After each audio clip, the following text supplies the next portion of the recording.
It's not some science fantasy effect from 2001. This electronic display, emanating from Australia's largest computer, is a picture of the condition, past, present and future of planet Earth. The program was originally devised by a scientist working from the Massachusetts Institute of Technology, J. Forrester. It was developed under the auspices of the Club of Rome by an MIT research team to present a complex model of the world and what we humans are doing to it.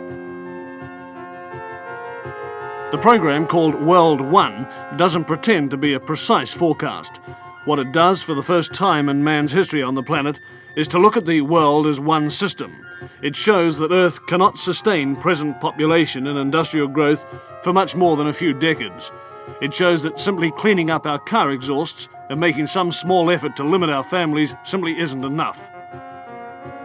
It's like an electronic guided tour of our global behaviour since 1900 and where that behaviour will lead us.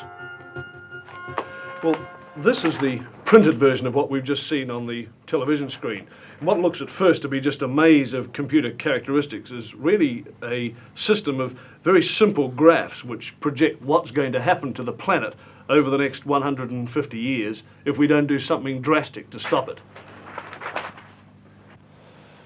Down the left-hand side of the graph is the date, 1900, 1940, 1980, 2020, right down to 2060. Now, each of these lines of letters represents a curve showing some aspect of the condition of the planet. The further out this way they go, the greater that figure is, the further this way, the less. For example, P represents population. So here it is at 1900, and then it comes up to 1940, it starts to take off.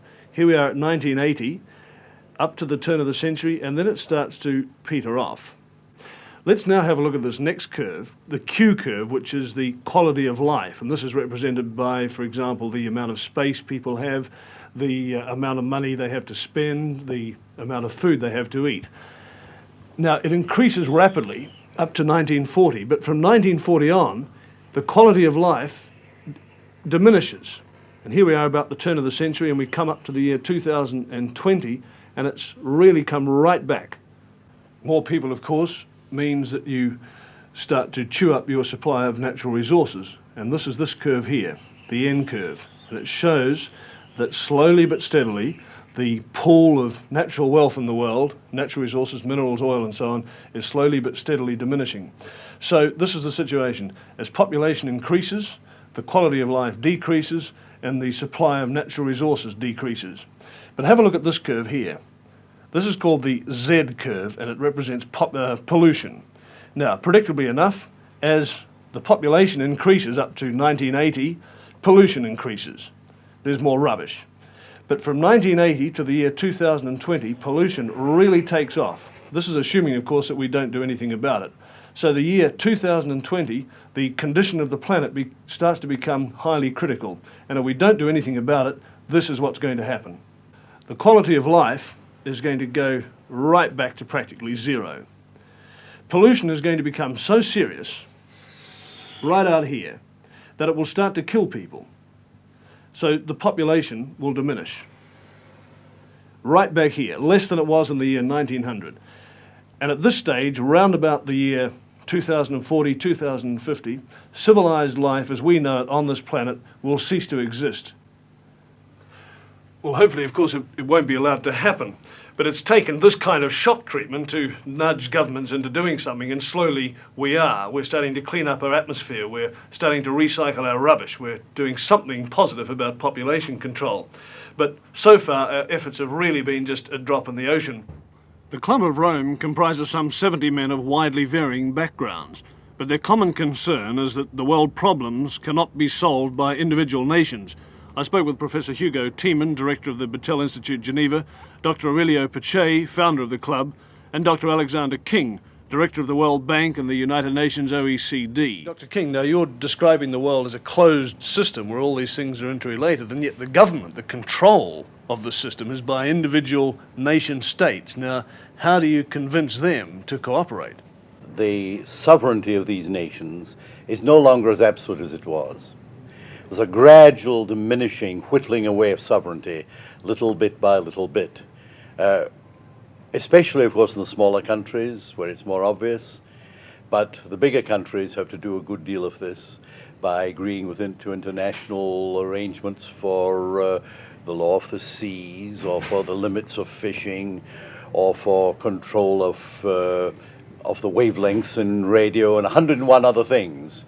But especially in the technological field, I think this is going to be increasingly so because of developments next year. I was at an important meeting in Washington a couple of weeks ago, and Peterson, the former Secretary of Commerce, was saying the same thing from an economic point of view, that the general world economic situation, the interdependence of countries on their food and fuels and so on, is leading to an interdependence which has seeds of draining away of sovereignty within it. So I don't think one can envisage an idealistic of jumping to a world federalism or anything of that sort. But the building up probably in the next decade in a number of particularly sensitive fields like energy, raw materials, the use of the oceans, space and so on, of a number of what people are tending to call regimes, which will not be ordinary United Nations type of organizations, but semi-management organizations. There'll be a great deal of consent in them. Dr. Bachet views the European Common Market as an elementary example of the kind of regional cooperative which is going to be necessary. What responsibilities does he see for Australia? Australia, you are in a splendid position. What should we do? You have food, energy, space. You are distant from other centers, so you can, for a longer time, feel rather more independent than interdependent. But things of the world are going so fast that I think that an enlightened leadership in Australia should see down the road that Australia will have to lose some of its on self-decisions in order to acquire something else which may be purely political in very wide sense, or maybe also security. The Club of Rome is reluctant to point the finger at any one nation. Yet clearly nations like the United States, which consumes approximately 60% of the world's resources, will in the Club's view have to accept a severe cutback in its voracious appetite. But the Club's utterances are cloaked in a velvet democracy, in the hope that their facts will gently persuade. We will ask who is making the decision, and whether the decision makers of today, whether they perceive the problems, what kind of problems, and the interactions of the problems. That's a very pragmatic approach. Has the time come, Dr. King, when we're going to have to say we can no longer entrust our resources and the exploitation of those resources to private enterprise? Has the time come when governments will simply have to take more control? Simple nationalization and things like that wouldn't help at all, because we've got to keep an incentive approach. And many of the good aspects of private enterprise are very necessary here, but not in the old exploitative way where the market forces dominated the whole situation. Dr. Pichai, can you tell me what my lifestyle will be in 100 years' time? What sort of car I'll drive, what sort of house I'll live in, what sort of food I'll be eating? Probably you will have a smaller car. You will use more common transport means. You will work far less hours.